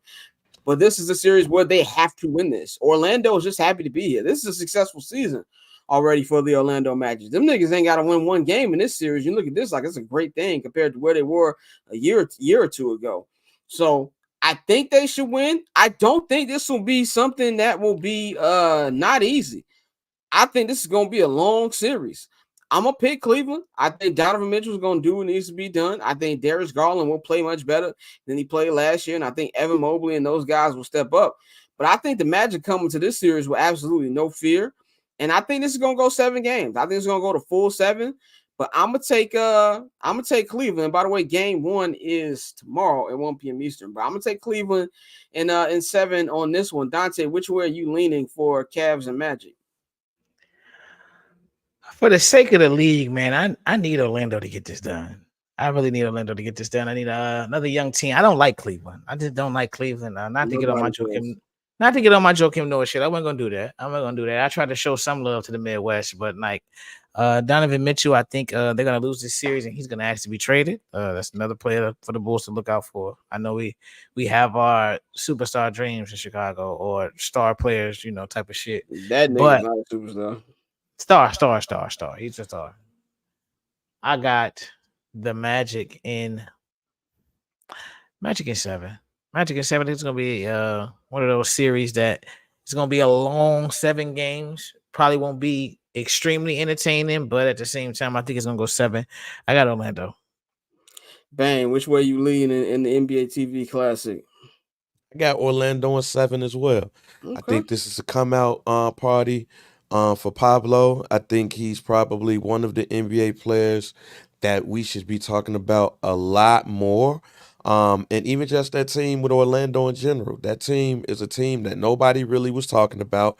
And even still where they are at in the standings, nobody still is talking about them. So even though they're going to be on NBA TV, I think that we'll be hearing a lot more from that team after this series. And yes, the Bulls got fleeced. They got a star. Paolo is a star. When he got drafted, I was like, this is a weak ass draft if this nigga's going number 1. I was wrong. That nigga is a hooper, man, and I wish we had him on the Chicago Bulls. I just want to say a quote, which has nothing to do with what we're talking about, but we're on Barber's Chat Network, and what do we like to do? We like to get off fucking topic. From the interview that's out right now, Caleb Williams was on the pivot, Ryan Clark, Channing Crowder, Fred Taylor. We will discuss this more on the local hour on Monday because there's no local hour today. Caleb Williams said this. This is music to Chicago Bears fans' ears, according to Albert Breer. I want to play at one place for 20 years and chase one guy, number 12. Yes, Tom Brady, not that bitch ass 12 who's in Green Bay. I want a place that loves ball, and that's all I've heard about Chicago so far. So yeah, we'll talk more about that on Monday. I'm as soon as we get done recording, playing games go off, I'm gonna lock in and watch the interview and see what that's gonna be when Mikey gets back. I want to get his opinion on that too. But let's go to our next series. This one will be Saturday on ESPN, 6 p.m. Eastern. It is the New York Knickerbockers. They will be hosting Joel Embiid, Tyrese Maxey, and the Philadelphia 76ers in the best of 7 series. They are the 2 seed. Philly is the 7 seed. I think it's going to be an entertaining series. I said this on Monday that I don't feel that the Knicks really miss much from Julius Randle not playing. Julius Randle is a very hot and cold player in the regular season. And let's be real about it. He's straight up ass in the postseason. He was bad last year against Miami, bad last year against Cleveland, bad the year before that. I don't think they miss much. I think this is going to be something where it's a team in Philadelphia that I believe should win. And if Joel Embiid was 100%, I would feel a lot better about my pick. I want to pick the Knicks very badly, because I do believe that they are the better team. But one thing about the playoffs, them I always say, it really matters on who has the best player. even though he's not 100%, he still put in 23 and 15 the other night against the Miami Heat. Now, granted, the Knicks are way better defense than Miami Heat. I'm going to take the Philadelphia 76ers. Let's be very clear. I do not feel good about this pick. I don't feel good about it whatsoever. But I'm going to believe that Joel Embiid knows that it's put up a shutout time. And I think that Tyrese Maxey is going to have an amazing series. Am I worried about Doc Rivers? 100%. But I also know playoff tips, and I know that nigga very well. I'm not worried about Jalen Brunson. I think Jalen Brunson is going to step up to the plate and hoop. Who's going to be the guy that's going to help Jalen Brunson consistently for an entire series? We're not talking about every now and then where it's whoever the next guy is stepping up. This isn't the regular season. Who's going to be the consistent number 2 guy? I don't know if Josh Hart can do that on a night in and night out basis. I don't know if Dante DiVincenzo can do that on a night in and night out basis. I'm not sure that OG Anunoby can do that. So there's too many question marks there. But I do believe that the Sixers have to win one of these first 2 games at Madison Square Garden to do that. I do think they will do that. And I'm going to take the Philadelphia 76ers in 7 to win against the New York Knicks. Dante, which way are you going for this one? Knicks in 5. I think they're going to prove a point. They're going to really make a statement, and they're going to come out, and they're going to smack the 76ers. It's going to be, when I say smack, it's going to be 5 very good games. They're going to play defense, but I do think you're going to go, they're going to eventually have a moment in each of the games that they win where they just go on a run that Philadelphia simply can't match. So I'm going with the Knicks in 5. I think this team is a strong team, and I think they're on a collision course with the Celtics for the in the Eastern Conference Finals. Hey, man, how you see the series? Are you with Dante? Man, I really want to pick the Knicks here. I really want to shoot the Knicks fans some bail, but it's all dependent on the conditioning of Joel Embiid. And I think he got enough conditioning to go ahead and do his thing. I got Philly in 6. You're on my side with this one. I'm with you. Like, I don't hate this Knicks team.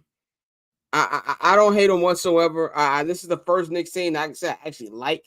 That like them more. This is the first time I remember Knicks fans not really being 100% delusional. I think that all the confidence they have in this team this year is warranted.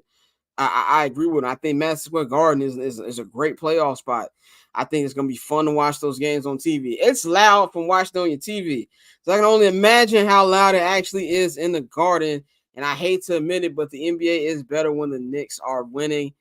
But one thing I learned about the playoffs, 7-game series, you always go with the better player on the court. So that's why I'm rolling with Philly to deal with this one. So let's go to our other Eastern Conference series. We're going to kind of do 2 picks for this one. So Chicago, the Boston Celtics, number 1 seed, they will be hosting either the Chicago Bulls or the Miami Heat on Sunday at 1 p.m. Eastern. I don't think it matters who it is. I think at the absolute most, this is going to be a 5-game series, and only 5 games if it is the Chicago Bulls. If it's the Miami Heat, I think they get swept, especially without Jimmy Butler, without Terry Rozier. I think they get swept if that's the case. If it's the Bulls, I think the Bulls can eke out one. A sweep wouldn't surprise me. But the Bulls have been competitive all year. They lead the league in clutch points. They've actually played pretty well against Boston in the regular season. And I just really, from a Celtics perspective, want the Bulls to win just because I just want Caleb Williams to get a standing ovation in Game 3 of Game 4 at the UC. Let's rewrite the wrongs to the Mitch situation 7 years ago when he got introduced to that Unitas in the crowd against that same Celtic team, and he got booed. No matter how bad you want to say Mitch was, and he was, booing a nigga before he even touched the field was a little bit too much. So I just want to see the writing of that more than the actual basketball. But I think Celtics in 5 if it's against the Bulls, Celtics in a sweep if it's against the Miami Heat. Dante, which way are you leaning for this first round series? I'm going Celtics in 5 either way. It don't matter who the opponent is. I think, like I said, this is a team I have coming out of the Eastern Conference, and I think, like Bang said earlier, they do have an opportunity to go 4-4-4. So I think this is a team that is going to come out and beat the shit out of whoever they play. Yeah. But I think it's going to be 5 games. They're not going to go do all sweeps, but they'll get it done in 5.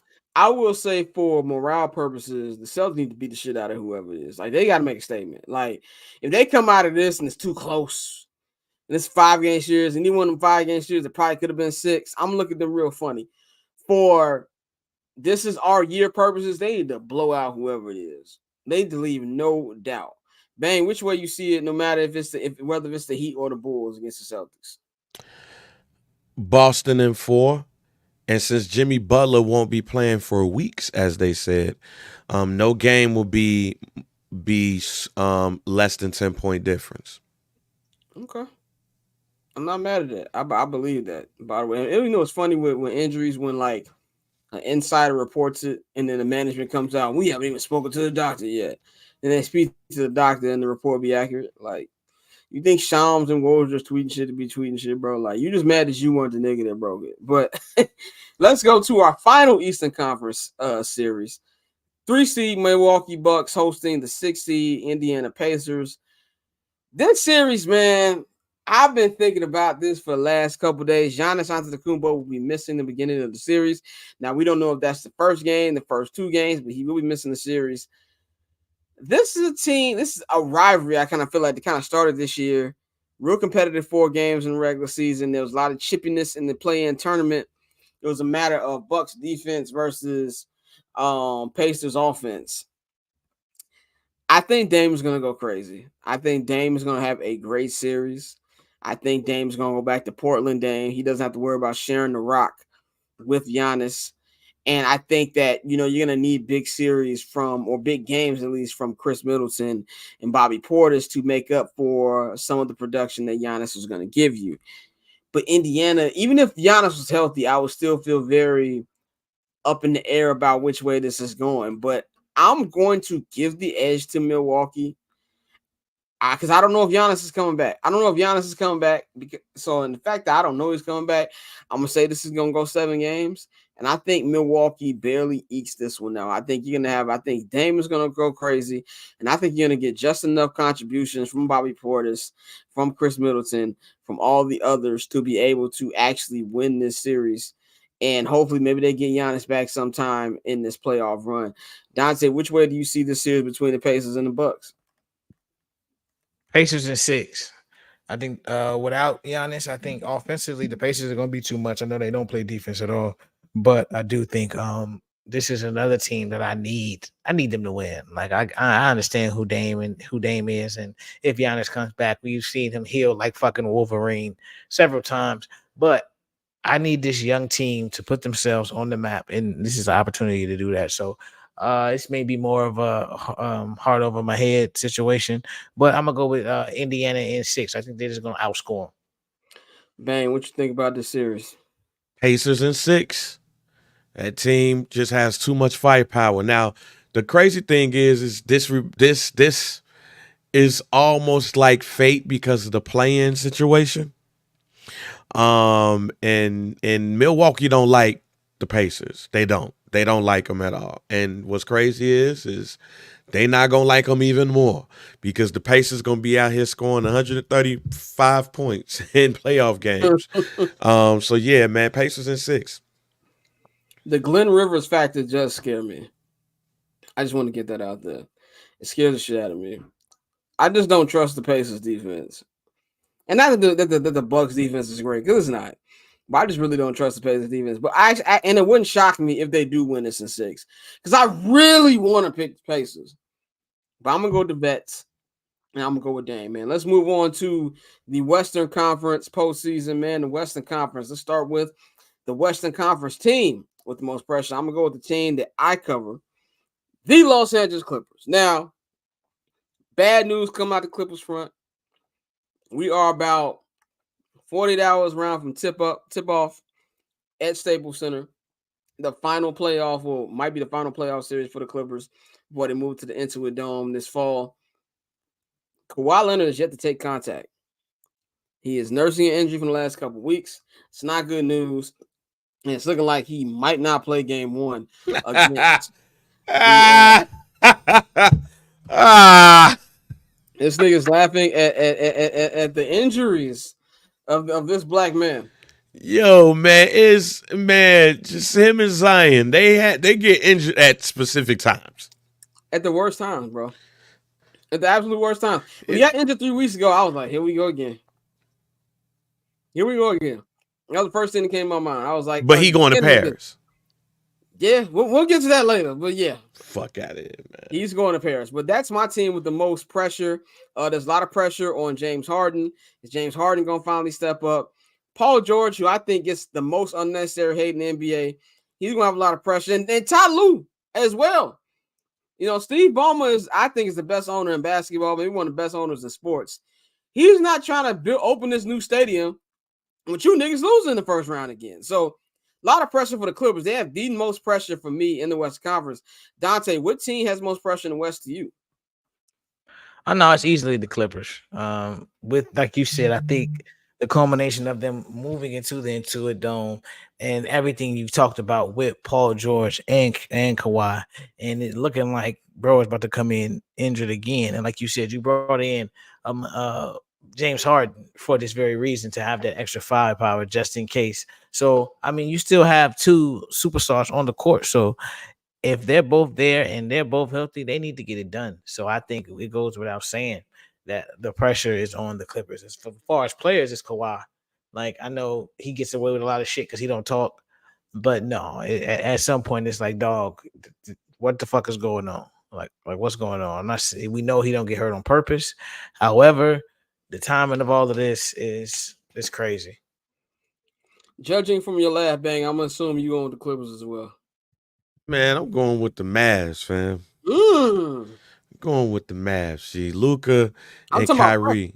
I'm talking about pressure. Oh, pressure? Yeah, we ain't picked. Oh, no, I actually think the pressure's on the Mavs too. Okay. I do think the pressure's on the Mavs because we need to start extending Luka that same shit that we give everybody else at this time. You're right. And now that he has Kyrie, and this is probably the best team that Luka has had by far, yeah, no, the pressure's on the Mavericks. Like, if Kyrie is hurt, I mean, hell no. If he hurts, like, okay, like what much more pressure can you give to a nigga that's hurt? He not gonna play. So, like, the pressure, and then you have a injured Kawhi Leonard, and he might not play in a couple of games. You have got to win this shit. So yeah, or we been past extending that same moniker that we give to other players who don't win in the playoffs like we do with Luka. We should have been started doing that. If they lose this series to the Clippers, oh shit, it better be dumped on his ass like shit at the landfill. Hell no. Yeah. Luka Doncic is 25 years old. These old niggas on the Clippers who've been getting hyped since they got there. I feel you. The pressure, no, I feel you. I'm saying, but if Kawhi don't play, what pressure can you give a nigga that don't play? They gotta lose at this point. Now, if Kawhi was playing, I would. If Kawhi was playing, I would be like, oh yeah, the Clippers all day. But if that nigga don't play and they shit the bed, oh no, I don't give a fuck if he's 25 or not. Luka been in this league for how many years? It's year 6. Year 6. It's time. That's what I'm saying. That's all I'm saying. It's now time. If they lose this series, if Kawhi don't play 2 games, they should be up 2-0. If he don't play the first 2 games, they should be up 2-0. If they come back 1-1 or then lost the other 2 games, oh, we looking at this shit totally differently. And we're looking at Luka and Kyrie ass a little bit differently. I don't think that's going to be the case. But if Kawhi is not playing, they got to win this series. I agree with that. If Kawhi doesn't play, this pressure is on the Mavericks. Yeah. Because you have to win at that point. I think even if Kawhi was healthy, the pressure's still on the Clippers if Kawhi is healthy. But this is that much of an even series. But we'll get to that series in a minute. But that's about the West player with the most pressure. I'm going to go another route. I don't think nobody talk about this. Player with the most pressure in the West, Mr. Kevin Durant. Mr. Kevin Durant. I'm going KD because I love KD, man. I'm a big KD fan. I think a lot of people are KD fans. But KD, it's time for you to cut the shit, my brother. Like, you didn't hop from team to team. You ain't won. I think you've won only 1 playoff series total since leaving Golden State. They've won a whole nother championship without you. So even the Warriors dynasty is over, they can always say in the 4 title, we won a title before you, nigga, and we won a title after you, nigga. So Draymond can always have that on his soapbox. But you put this team together. You said you wanted to play with Devin Booker. You said y'all felt that Bradley Beal was the best compliment to you and Booker. Now you got to win. Granted, you going up against a really good young team, which we'll preview in a minute, against the Minnesota Timberwolves, but it's put up a shut up time for KD, man. Show us that you can do this without Steph Curry. Show us you can make moves with this team that you've assembled, with the front office that's giving you everything. You don't have the craziness of the Kyrie Irving that you had to deal with in Brooklyn. The only issue with this team really this year has been health. They've been able to get all three of them in the same lineup, but when they've been together, they've been pretty good. Kevin Durant, we talk about the old guard and the new guard. You can't let these young niggas take you out. If you get eliminated in the first round by Anthony Edwards, I don't want to hear nothing else. And I love KD. Dante, who you think has most pressure player-wise in the West? Player-wise in the West, Kevin Durant is a good one. That is a really good one. I'm gonna go with James Harden. And it's a combo pick actually. James Harden and Paul George. Like I said, and to Bang's point, if Kawhi doesn't play, then that pressure shifts to those guys even more so. And so, especially with Harden, with you, I am the system and all that other shit. All right, bro, come show us. It's time for you to put up a shut up. So I think the players with the most pressure right now, I think it would definitely have to be James Harden and Paul George. So, Ben, you already gave your answer. Yours was Luka, correct? Nah. Oh, well, okay, go ahead. Overall, I'm actually going to go in a different direction. I personally always give the pressure on the defending champion. But then also when he's about to probably win his third MVP, to me the pressure is on Joker. Because I do think it's more pressure than anything when you're trying to win two straight. It's always hard to win two straight. It's a lot of pressure that comes into winning two straight. So, yeah, all of those other names deserve pressure, but when you're the defending champion and you're going to be the reigning MVP, I do think that there's a lot of pressure that goes into that, to try to get that second one in a row.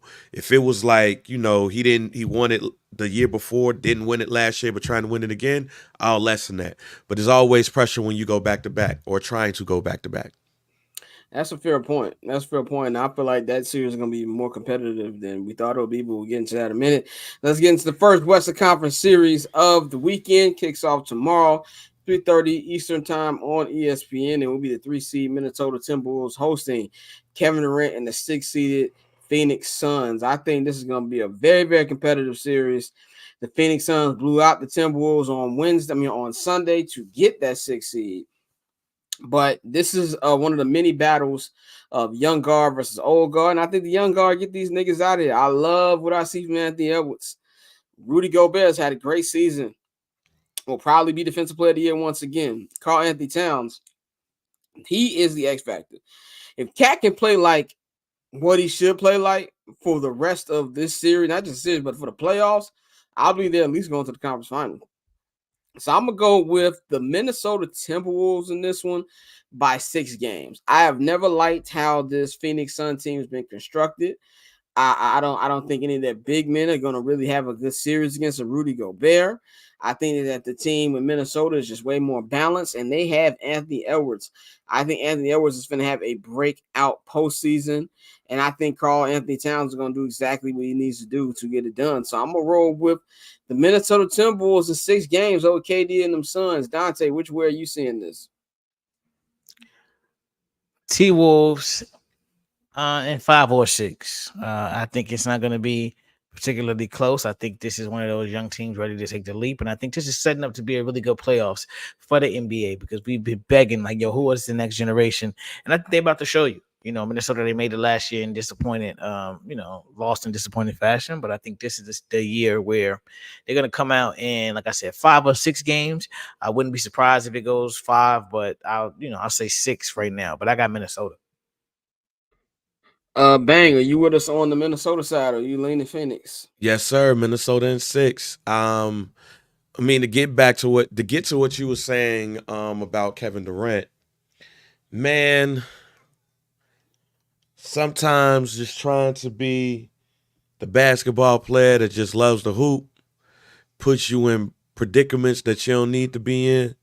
And Kevin Durant shouldn't even be in this predicament that he's being. They're like one of the worst fourth quarter teams in the NBA. Yeah. So how could I pick them to win this? When it comes playoff time, this is where you excel at.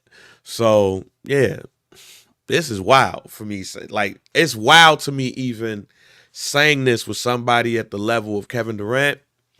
But Minnesota in 5. Minnesota in 5. That would be hilarious. And KD would definitely be in get cooked if you let them niggas lose. Let them niggas win by 5. Might as well go ahead and start sauteing the pan, fam. I'm about to say, Alex and Orlando, y'all better tell y'all favorite Mexican Devin Booker to bring his A game.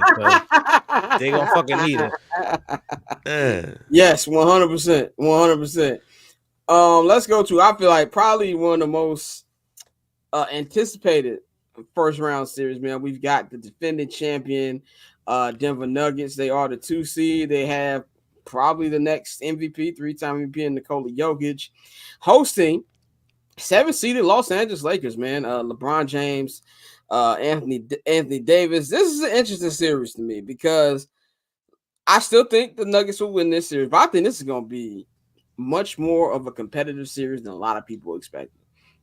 I think this Lakers team is better than the team last year. They won about, I think, like 5 or 7 more games than they won last year. Anthony Davis has been healthy, 76 games. LeBron is still hooping. This team has been incredible since they inserted Rui Hachimura into starting lineup. They're 23-10 to be specific, including the play-in game. And D'Angelo Russell has finally found consistency, which I think is the biggest thing here. And I don't think that this Nuggets team is as good as they were last year. Obviously, they're a really good team. They finished with the 2nd seed, but this team is not as good as they are last year. And I think this is also going to, kind of land on how much they respect the Lakers. Like, do they really think they just go in there and play however they want to play and think they're going to get away with it? I personally think if they do that, they're going to be in for a rude awakening. I'm going to take the Nuggets in 6. I think this will be a very competitive series. And I think last year, I hate the phrase most competitive sweep, but all 4 of those games really competitive. Anthony Davis had an incredible series, and he's going to need that again this time. But the Nuggets are just too deep. The bench is too deep. They have no answer for Jamal Murray. They have no answer for Nikola Jokic. And Mike Malone is a way better coach. And then Darvin Ham, who once said in the huddle, I see y'all working hard. Salute. I ain't never heard a nigga say salute in the coaching huddle. But on top of that, play devil's advocate, or as Bang I say, coach, content is king. If the Lakers find a way to win this, they got a chance. They got a chance to come out the West if they win this, because then that monkey's off your back. You slayed the dragon that you couldn't be. In fact, they've lost them the last 8 times. What team you worry about now? If you knock out Denver, that doesn't mean they're gonna win. They can lose to an OKC. They can lose to a Minnesota.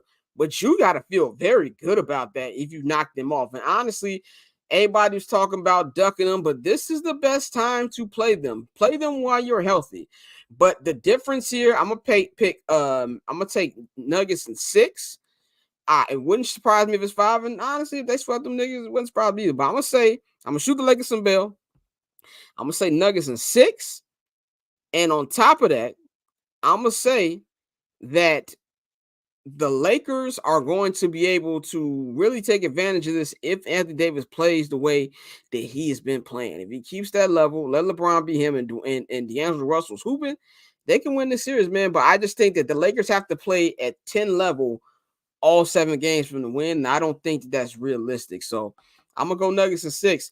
Dante, which way are you leaning for this series between the rematch between Lakers and the Nuggets? Nuggets in 5. It would be great to see if LeBron could do, have pull one more, trick out his hat. But no, I think the Nuggets are gonna have too much. Pavi has talked all year about how Joker has done the most with the least, and despite them, not being at full strength, I still think that the Nuggets will have more than enough to beat the Lakers. Anthony Davis really struggles with Joker because he has to exert so much energy on the defensive end, and I think that's going to take away from him on the offensive side, and that's going to be a hindrance to the Lakers. We've seen he always has a crazy pattern when they play the Nuggets, where he'll have a great game, then they have a shitty game, and it's back and forth. So I think just Joker's overall presence and what he forces Anthony Davis to have to, do and exert that energy. I think that's gonna be a hindrance to the Lakers. So I'm gonna go Nuggets in 5. Dang, which way you on? You with me? This being the more competitive series. Oh, you got 4. Okay, I need to hear this. Go ahead. They losing in 4, fam. Let's say it again. What you say? The most competitive sweep. Yeah, that's what this is gonna be, man. Look, I'm gonna say this based off of what they said at the end of that game, at the championship parade and all of that. If I'm the Denver Nuggets, I want this matchup more than the Lakers do. I want this. Because y'all act like it was a fluke that we beat y'all the way that we beat y'all. They do act like that. Like, how y'all get upset that we beat you? Like, you really, really thought that that's what it was going to be? Oh, no. We whooping y'all ass. Nuggets in 4. All right, man. Let's move on to our next West Conference matchup. This team we just talked about, man, the Los Angeles Clippers, who are the 4 seed, will be hosting Luka Doncic and Kyrie Irving, the 5th seed Dallas Mavericks. Prior to this Kawhi news, I was gonna say Clippers in 7. I don't trust Paul George and James Harden enough. I'm gonna go Mavericks in 7. If Kawhi doesn't play, and this is the tricky thing about Kawhi, he can come back game 2, but I've been covering this team for the last 3 seasons. And one thing I know, when Lawrence Frank comes out and talks to us, which he never does, is usually Ty. It just means it's not a good thing. If we got to see Lawrence Frank at the podium, it's not a good thing. So I'm just gonna go out on a limb, and I hope I'm wrong because I want to see him play when he's healthy. I love watching Kawhi. Kawhi is a great player. I think Kawhi gets away with murder and legacy talks, but that's a whole different discussion. But Kawhi plays well. I think people saying Kawhi doesn't want to play. I think that's false. Kawhi is a cool dude when he does talk. By the way, seeing this nigga laugh in real time, funniest thing I've ever seen in my damn life. Like, he really laughs like that. Like in actual real life conversation. That's actually how Kawhi laughs. But I'm going Mavericks. I'm not expecting Kawhi to play in this series. So just to say, if Kawhi plays and he's playing like Kawhi, I'll take Clippers in 7. But just going off what I know right now, I'm taking Dallas Mavericks in 6. I think Luka's gonna be great. I think Kyrie is gonna be great.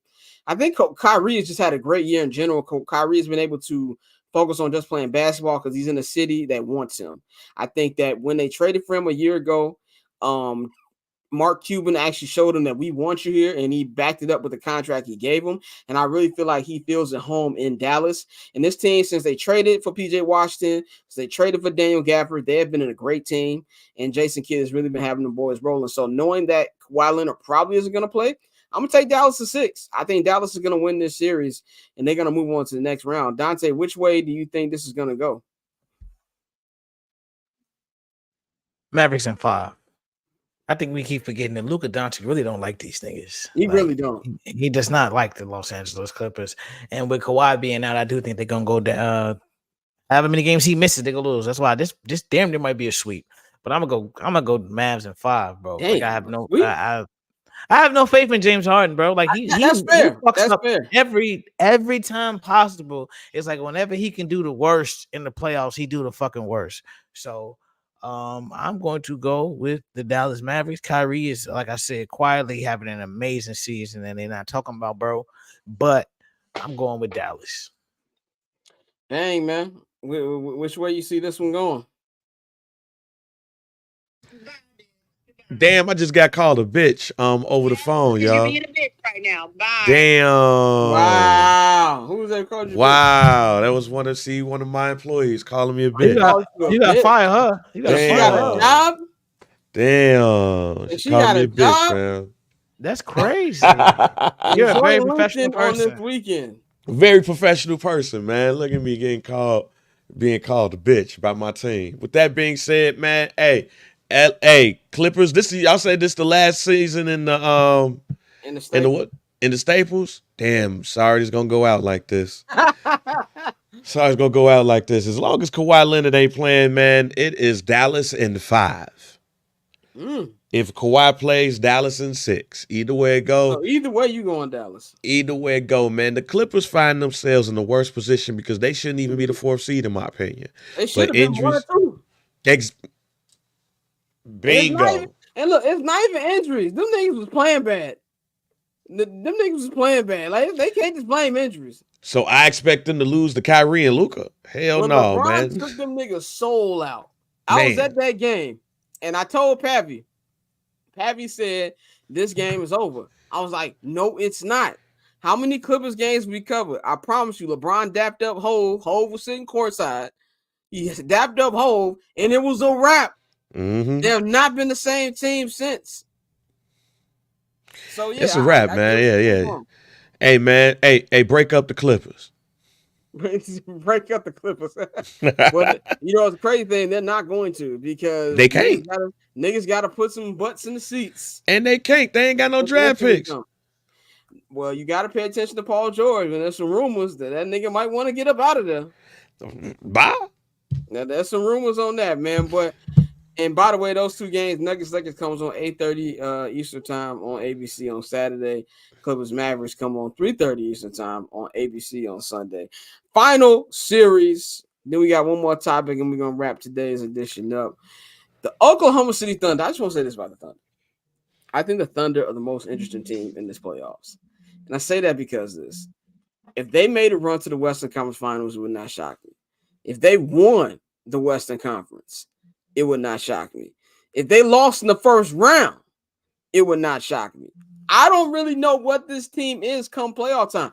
Are they the naive team that's just going to play well because they don't know no better? Is this a team where they just had a great regular season and they not built like that for the postseason? I don't know.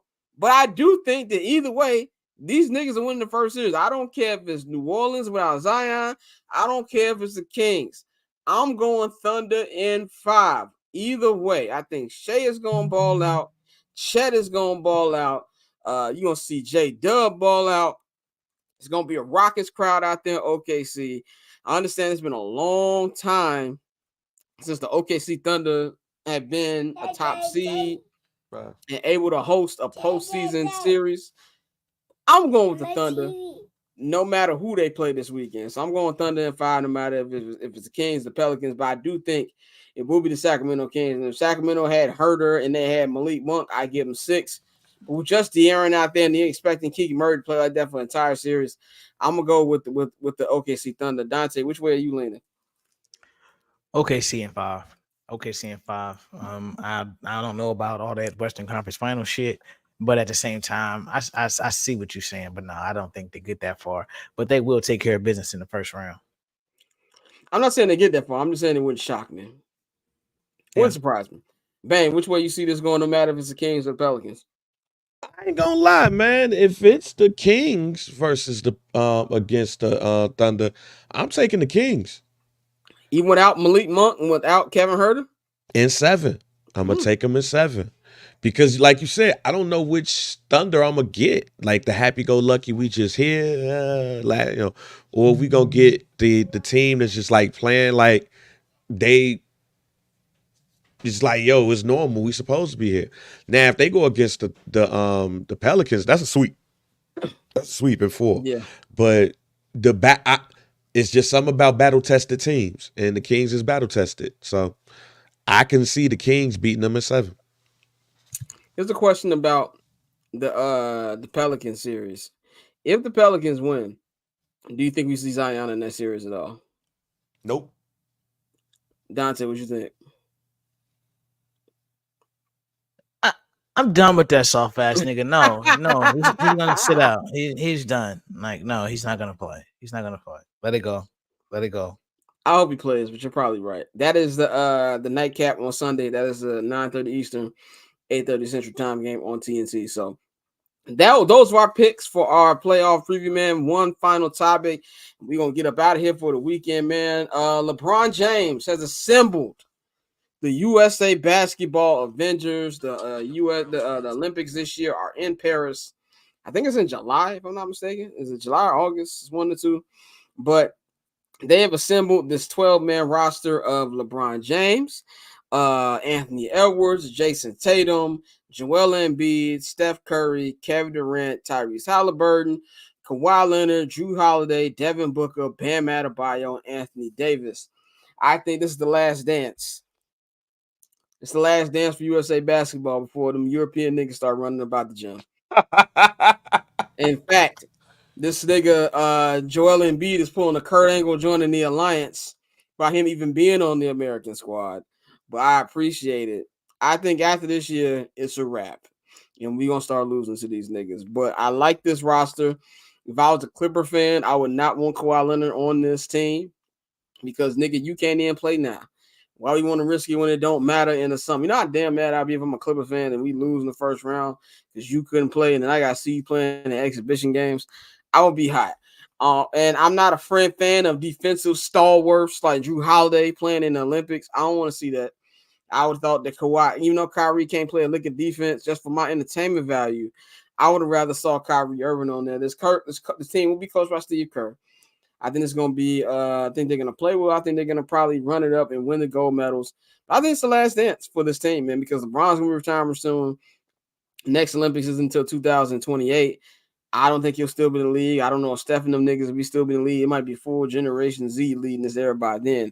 Dante, what you think about this USA roster and just, the way that, he's assembled it? Basically, he said a couple months ago that he wants to bring it back home. How do you feel about this? I mean, it sounds good, but it's going to be even worse if these old niggas get ran off the court. We really have to talk about that as a possibility. It's not the same USA basketball. We can just throw whoever we want out there. And to Kyrie's point, he tweeted, he said, I grew up in a time where we had to, try out for the team. So I think he does have kind of an Isaiah Thomas type of feel to this one where it's like, well, Isaiah got blocked because he was an asshole. But yeah, I mean, I'm just saying in a sense, I had a great season and then y'all don't even hit my line. Like that's kind of wild. But yeah.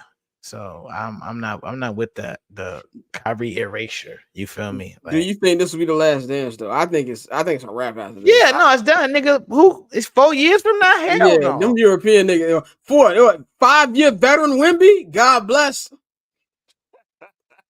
God bless. And I heard he got a brother too, and he's not like right like Theonis. They said his brother actually good. So it's gonna be like he's not a podcaster. He's not a podcaster. It's gonna be like remember on Chappelle's show where that nigga he didn't get a movie over the Wayans. He's like, it's more of them. That's how I felt when it's another Wembanyama. There's more of them niggas. That's how I feel. Bang, what you think about this new roster for the USA? Hey, I feel you, man. It's the last dance. I don't even the Olympics is gonna be like the all-star game for these kids. Like, yo, we just went overseas to have a vacation. Like, we just went over it. Anthony Edwards hopefully is the kid that turns it around and say, okay, this is why these shits mean something. I bet. All right, we hooping in 2028. But where's the Olympics in 2028? I have no idea. Hold on, let me. Where will the Earth be in 2028? Man, I don't know. Shit. Yes, big question. Will we even have an Earth to play the Olympics on? Is a big question. So, we tweaked. We tweaked. If the Olympics happens, if the world is still around, the Olympics happen in 2028 in LA. We finna get washed at home. We about to get washed at the crib, G. Not on our land. We about to get washed. They better get that nigga Wemby a motherfucking USA passport. Something. You better pay him something. Something, get him USA residency. Like, my God, fam. Everybody gonna be gone by 2028. Bron this is the last day. They might as well get the documentary cameras rolling now. This is the last dance. Nigga, Jason Tatum is going to be the captain of that team in 2020. Oh, we watched, man. Speaking of Jason Tatum, this nigga wearing 10. Because Kobe wore 10. Stop it. Don't like it. Stop it. Cosplay Kobe, stop it, bro. It's nasty. Enough, bro. I'm tired of it. But I wonder, do y'all think there are camera crews? I would think LeBron's premeditated self has uninterrupted cameras following them this summer. Oh, nigga. It's the last dance. The last dance of USA Steph get his first gold medal. Steph got a camera. God, he don't have Steph got a camera crew. Yeah. LeBron, everybody who got a production company got a camera crew. Stephanie's better promo after putting out that Good Times. Boy, that shit was terrible. Nigga said That was he's showing the low income residents that they don't want living next to him. Yeah, even though they gassed that situation, but yeah. Can I just say this? We at the end of the show. I don't care. I feel stuff. But that's the thing. But they were building condos in if I'm making that much money, backyard. Nigga, I don't want niggas looking in my backyard. No, nigga, I got kids. My wife got a career too. She got 7 million followers. Nigga, no. Go down the bridge. Call me what you want. Hey, man. Hey, it's going to be bad for us in LA, fam. The ladies, hey, we going to be looking like the men's soccer team. The ladies going to be dominant and shit. We going to be Huff. Right. It's going to be Caitlyn 5th year. Angel going to be in there like, well, at least you won that goal. You're going to have a whole bunch of overtime elite kids playing against Slovenia. Niggas gonna in France. Niggas gonna be going to Delilah doing their off days because it's in LA. We don't need that, man. Whose idea was it to have it in LA? Oh, man. Right idea was that. Then when Chicago tried to get it for years. This is the year we supposed to have it. This is the year we supposed to have it. Yep. Yeah. Anyway, man, but that's all we got for y'all on this edition of I'm Not Gonna Hold You. Went a little early for y'all so we could, talk before the play-in tournament starts tonight, man. As I said early in the show, on Thursday. We'll be back on Monday, of course. Me, Bang, Dante, Mikey will be back. Courtney will be back. And then we'll announce the release date for the Hot Corner podcast. We have the date, but we'll wait till Courtney gets on here Monday so we can announce it to y'all. But next Thursday, NFL Draft Special on HMB Media NFL TV. Draft Special On the Barbershop Network. It says hosted by Scott Lewis for contractual reasons, but it will be hosted by Mr. J.R. Bang. For contractual reasons, I have to be on this. But also, Dante will be there. Courtney, Mikey, I will be live from Hallis Hall. I'll be checking in for at least 20 to 30 minutes from Hallis Hall to give y'all what the perspective is at ground zero after the Bears draft Caleb and whoever they draft in 9, man. So tune in 7:30 Eastern time, 6:30 Central, 4:30 Pacific for the I'm Not Gonna Hold You NFL Draft Special. Bang is laughing because he really knows the contractual situation that I am talking about. So that's all we got for y'all today, man. Y'all know to follow me on Twitter and Instagram at Scott. Follow the Barbershop Network at BarbershopNet. Follow HMB Media at HMB Media TV on Twitter and HMB Media on Instagram. Visit our Patreon, patreon.com/Barbershop Network. There's a new episode of Summer Sessions out. For those of you wondering about Tuesday, we will only have a pod on Tuesday if Kendrick Lamar drops a disc. If he drops a disc by Tuesday morning, you'll have a podcast. If not, we'll holler at y'all the week after that. Check that out. Me and Dante have our Entourage Rewatch 20th Anniversary podcast. We got 2 episodes right now as we reviewing the first 4 episodes of Entourage Season 1. We will be recording the next episodes this weekend, so look out for that every Tuesday and Thursday. Return to Queens Boulevard. Look out for that, man. So y'all can follow. Also, get in tune with our sponsors, Pillars. Visit pillarsclub.co. Go to pillars_club on Instagram or visit any of their 3 locations in the Chicagoland area. That is at the West Loop location over there on Madison. There's one in the Chicago Ridge Mall and one in the Orland Park Mall, man. Get in tune with them. They got a new 40% discount. Get your code on pillarsclub.co to get you, 40% off on some of your gear, man. Of course, you can follow JR Bang at JR Bang on all social media. I'm just working. I'm just here. He's just working. He's just here. You can follow Dante at October Zone Tay on Twitter. And of course, you can follow me at Barchair Scott on all social media networks. Enjoy y'all playoff weekend. I definitely will. I have a fridge with alcohol in it that I will be indulging in and eating food. It'll probably cut my life by 10 years, but we're going to have a good time watching these playoffs this weekend. We're going to holler at y'all on Monday. I'm not going to hold you. We about here.